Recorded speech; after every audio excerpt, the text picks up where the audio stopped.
from across the kitchen, her voice sharp enough to cut glass. I looked up from my college textbooks scattered across the counter, where I had been studying between helping with Thanksgiving preparations. The tension in our Denver home was thick as molasses, and I could feel something wasn't right. My name is Vanessa McBride, and at 21, I was a junior at Colorado State University, majoring in criminal justice. I had always been fascinated by law enforcement, dreaming of becoming an FBI agent myself someday. The irony of that dream would soon become crystal clear. I lived at home to save money, commuting to campus 3 days a week while working part-time at a local accounting firm called Gravora Group. My father, Thomas McBride, owned a successful import-export business that had afforded us a comfortable life in an upscale neighborhood near Cherry Creek. Sorry, Claire. I was just finishing this chapter on federal investigations, I said, closing my criminology textbook and moving toward the stove. The smell of turkey and stuffing filled the air, but underneath it all was an undercurrent of anxiety I couldn't shake. Always with your nose in those books, Claire muttered, her perfectly manicured nails clicking against the wooden spoon as she stirred. Your father works hard to provide for this family. The least you could do is show some appreciation during the holidays. I bit my tongue. Claire had married my father 3 years ago, 6 months after my mother died in a car accident. She was only 15 years older than me, and she never let me forget that she was now the lady of the house. My father seemed different since their marriage. More secretive, more paranoid, taking calls at odd hours and disappearing for mysterious business trips. Where is Dad anyway? I asked, glancing at the clock.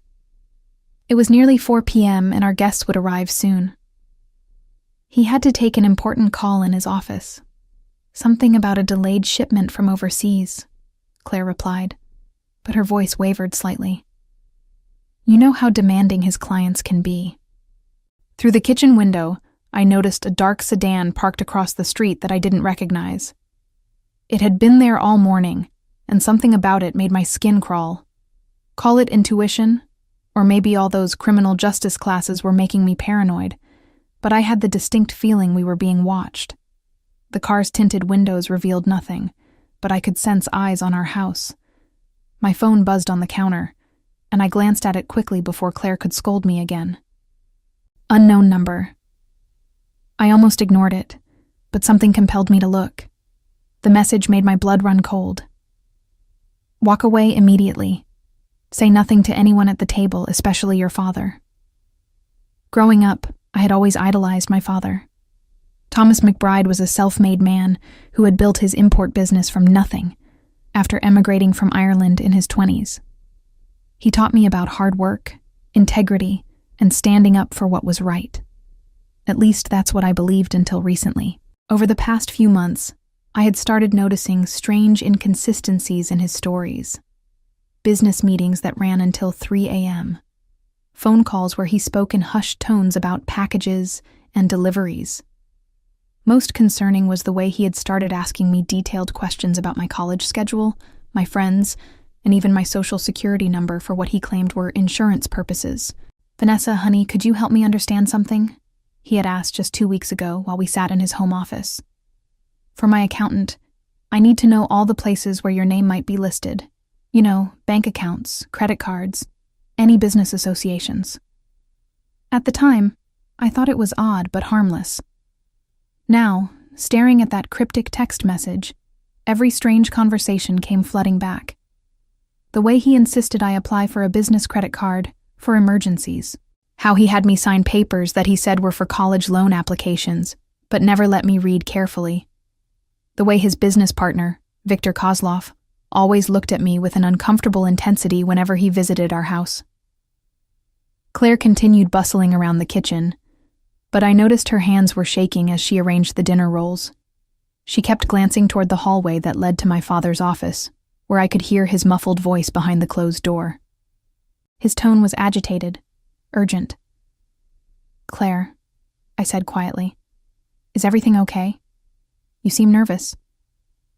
She whirled around, her face pale. Everything's fine. Why would you ask that? It's just that you've been jumpy all day. and Dad's been locked in that office for hours. Usually he loves helping with Thanksgiving dinner. Before Claire could respond, the doorbell rang. Through the front window, I could see our guests arriving. My Aunt Patricia and Uncle Robert, along with my younger cousin Jenny. Normal family members with normal lives who had no idea what kind of storm was brewing in our house. My phone buzzed again. Same unknown number. FBI agents are in position. When I give the signal, go to your room immediately. Do not warn anyone. Your life depends on it. My hands started trembling as I read the words. FBI agents? What could they possibly want with our family? I looked around the kitchen with new eyes, suddenly seeing everything differently. The expensive renovations my father had done last year. The new cars. Claire's designer clothes and jewelry. Where was all this money really coming from? Through the kitchen window, I noticed 2 more cars had appeared on our street. People in dark clothing were walking casually along the sidewalk, but their movements seemed too purposeful, too coordinated. My criminology training kicked in, and I recognized the signs of a tactical operation unfolding. Whatever was about to happen, I realized I was standing in the center of it.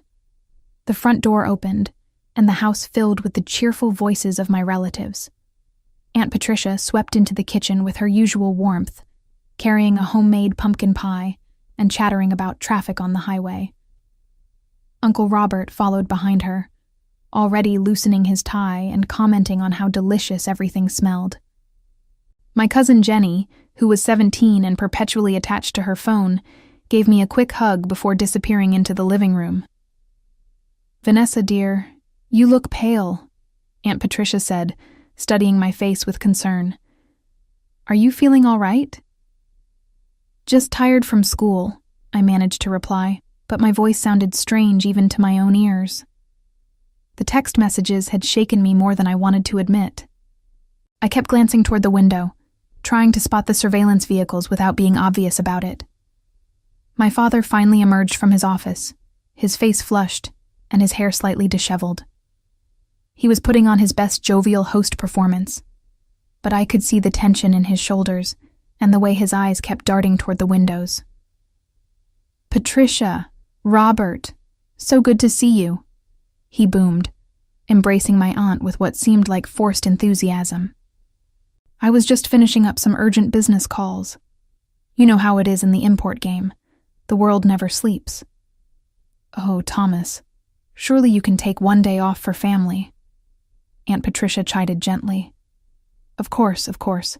Business is done for the day," he replied, but I noticed his phone was still clutched tightly in his hand.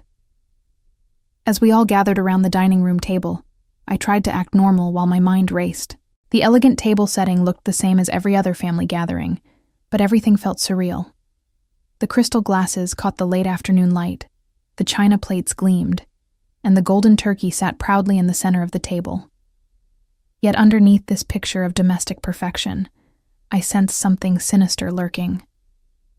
My father said grace, his voice steady and familiar, but I found myself studying his face instead of bowing my head. When had the laugh lines around his eyes started looking more like worry lines?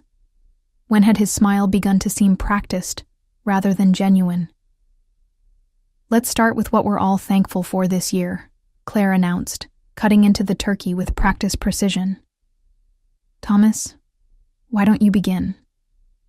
My father cleared his throat and lifted his wine glass. "I'm thankful for my beautiful family, for another successful year in business, and for the opportunities that lie ahead." The way he emphasized opportunities sent a chill down my spine. My phone, which I had discreetly placed on my lap, buzzed with another message. "Now, go to your room.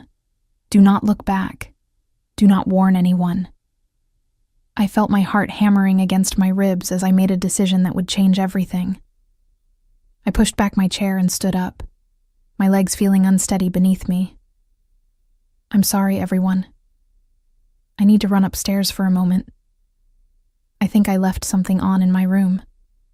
Vanessa, the dinner just started," Claire protested, her fork suspended halfway to her mouth. Whatever it is can wait. It'll just be a quick minute, I said, forcing a smile that felt like plastic on my face. I promise. I walked toward the staircase as casually as I could manage, but every step felt weighted with significance. Behind me, I could hear my family resuming their conversation, Aunt Patricia asking about Jenny's college applications, and Uncle Robert commenting on the football game. Normal family chatter that seemed to belong to a different universe than the one I was suddenly inhabiting. As I reached the top of the stairs, I heard the unmistakable sound of car doors slamming outside. Not just one or two, multiple vehicles arriving simultaneously. Through the upstairs hallway window, I could see dark SUVs positioned strategically around our neighborhood. Men and women in tactical gear were moving with practiced precision, surrounding our house. My phone rang, making me jump. The same unknown number that had been texting me. "Hello?" I whispered, my voice barely audible. "Vanessa McBride?" The voice was crisp, professional, female. "Yes."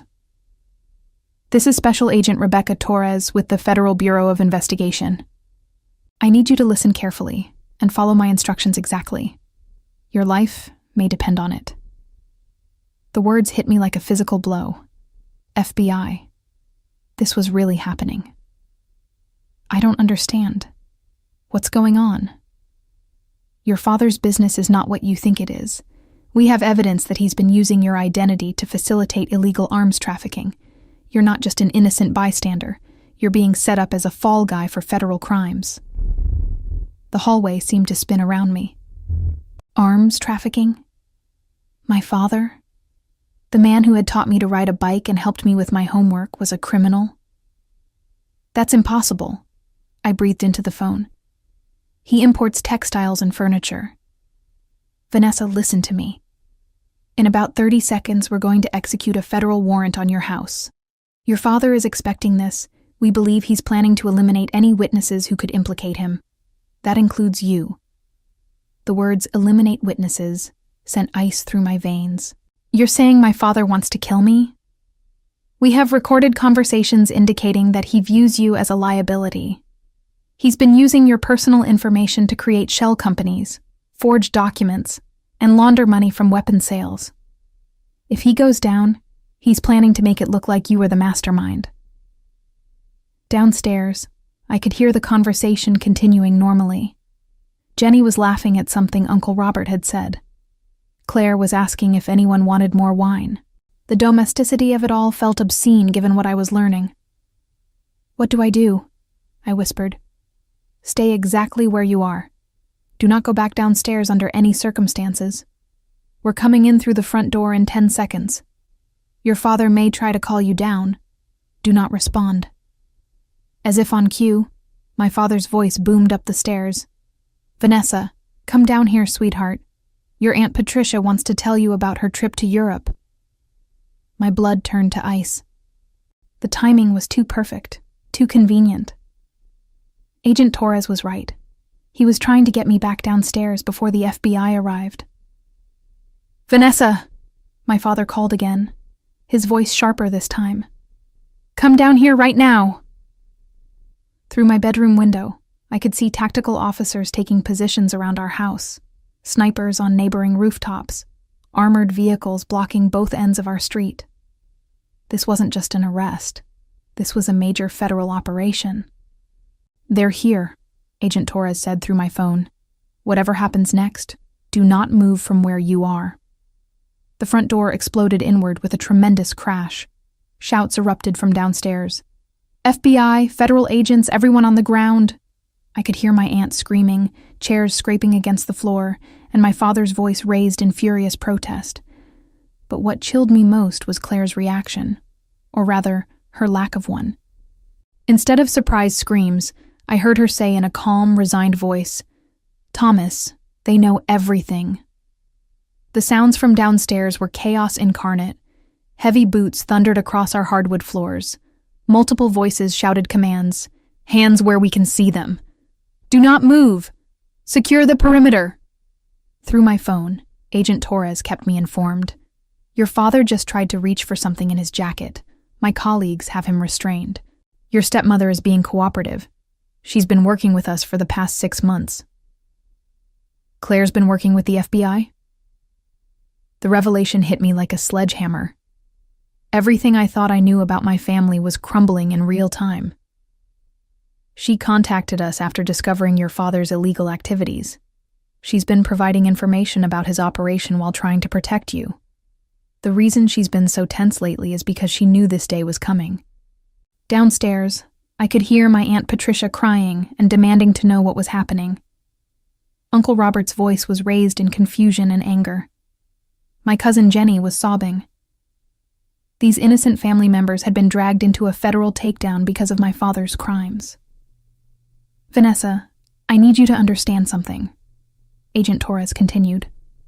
Your father has been planning to disappear after this Thanksgiving dinner. We found evidence that he intended to fake your death and flee the country with the money he's stolen. You were never meant to survive today. The words made my legs give out, and I sank to the floor of the hallway. My own father, the man who had raised me, who I had loved and admired, had been planning to murder me. The betrayal was so complete, so devastating, that I couldn't even process it emotionally. Why? I whispered. Why would he do this to me? Money and desperation. His arms trafficking operation was worth millions, but it was falling apart. He needed a scapegoat, and he needed to eliminate anyone who could expose him. Your identity was perfect for creating the paper trail, and your death would have sealed the case shut. Heavy footsteps were coming up the stairs now. I could hear Agent Torres coordinating with her team. Subject is secured on the main floor. Victim is safe on the second floor. Moments later, a woman in FBI tactical gear appeared at the top of the stairs. She was tall, with short dark hair and kind but serious eyes. Vanessa, I'm Agent Torres. You're safe now. I looked at her numbly, still trying to process everything. My aunt and uncle, are they okay? They're fine. Confused and scared, but unharmed. They had no knowledge of your father's activities. We're getting statements from them now, and then they'll be free to go. What about Claire? She's been invaluable to our investigation. Without her cooperation, we might not have been able to save you in time. Agent Torres helped me to my feet. She genuinely cares about you, Vanessa. That's why she risked everything to help us.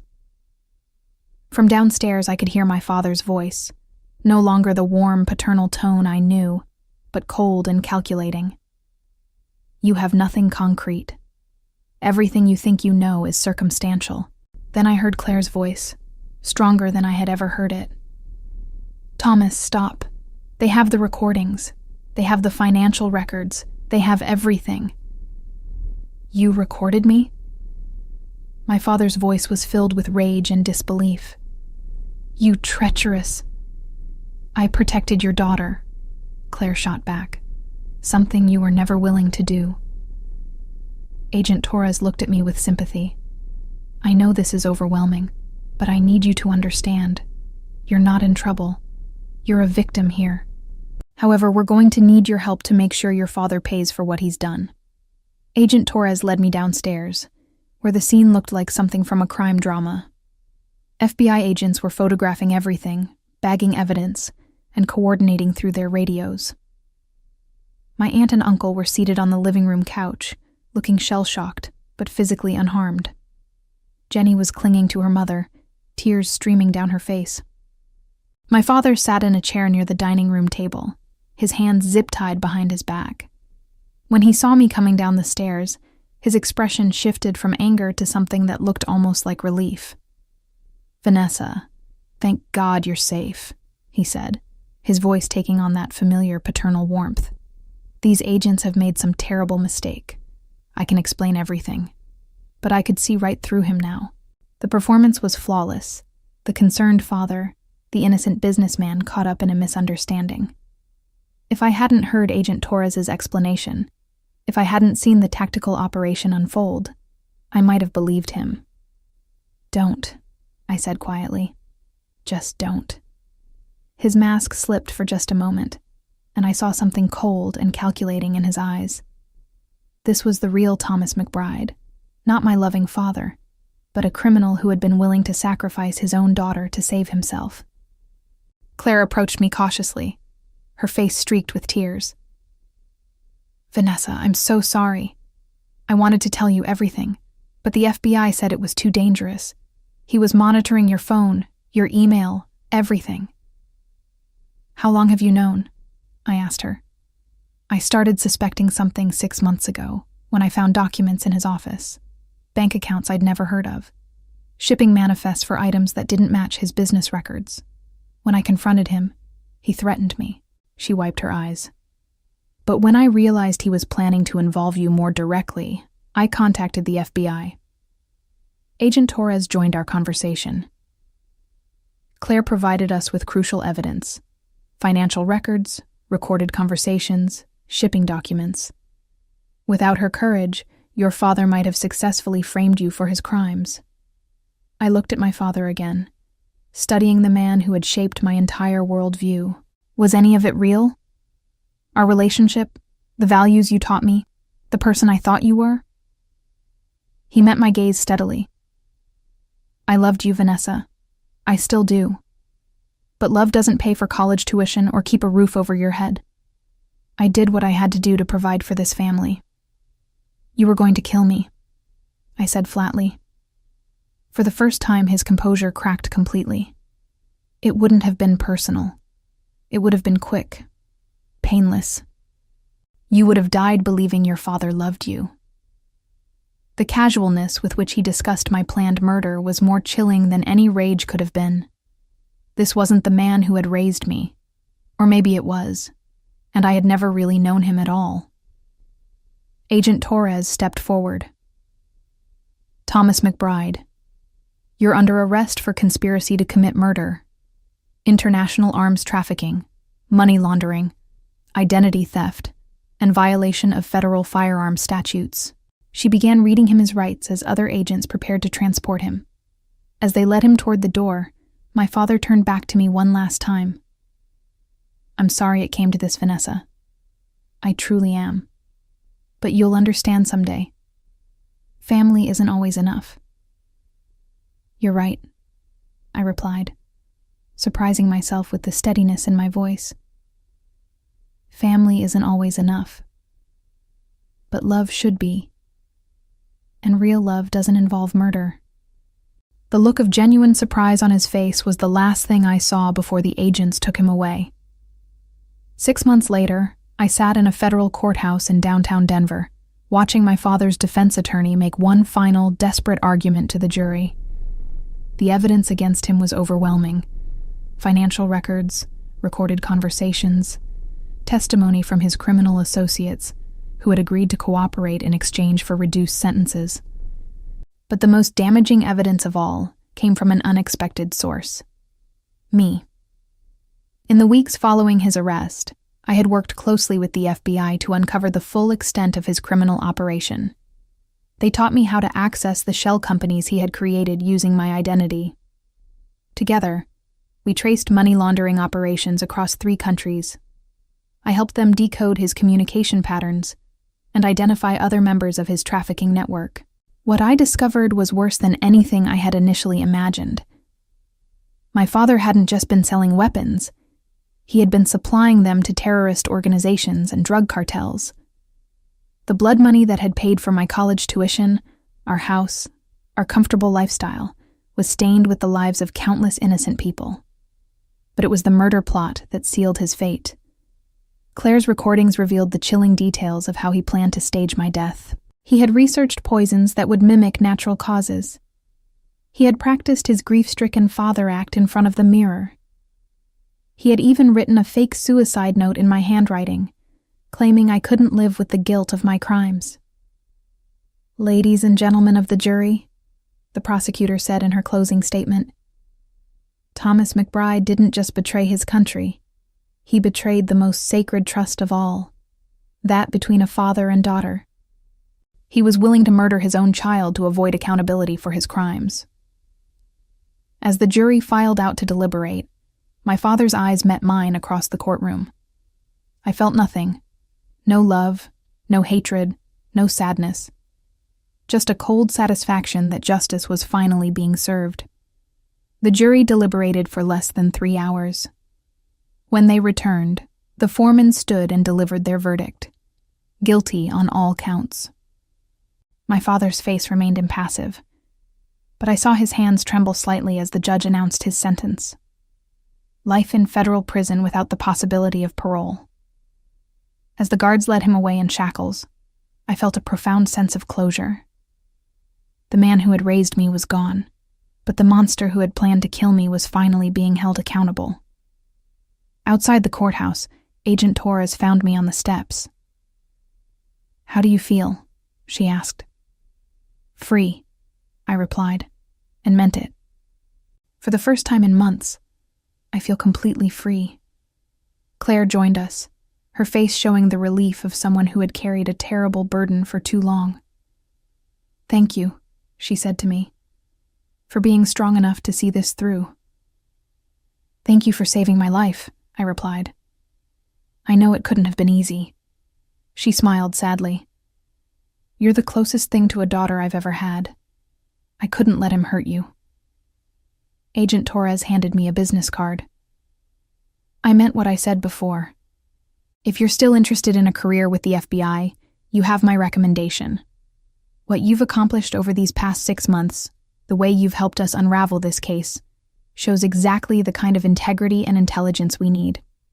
I looked at the card, thinking about my childhood dreams of becoming an FBI agent. Those dreams had been born from watching my father, believing he represented justice and moral courage. Now I knew the truth about him, but somehow that made my calling even clearer. "I'll think about it," I said, but I had already made my decision. Years later, Thomas McBride died alone in federal prison, his arms trafficking network completely dismantled, and his co-conspirators serving lengthy sentences. His reputation was destroyed, his assets seized, and his name became synonymous with betrayal in law enforcement circles. Claire used the seized assets to establish a foundation for victims of arms trafficking, ensuring that his blood money would finally serve a righteous purpose. As for me, I graduated summa cum laude and joined the FBI's counterterrorism division, where I specialized in tracking down criminals who exploit their own families for profit. Every case I solved, every criminal I helped bring to justice, felt like a small victory over the man who had tried to destroy me. The revenge I had sought wasn't just personal. It was a commitment to ensuring that no other child would suffer what he had planned for me.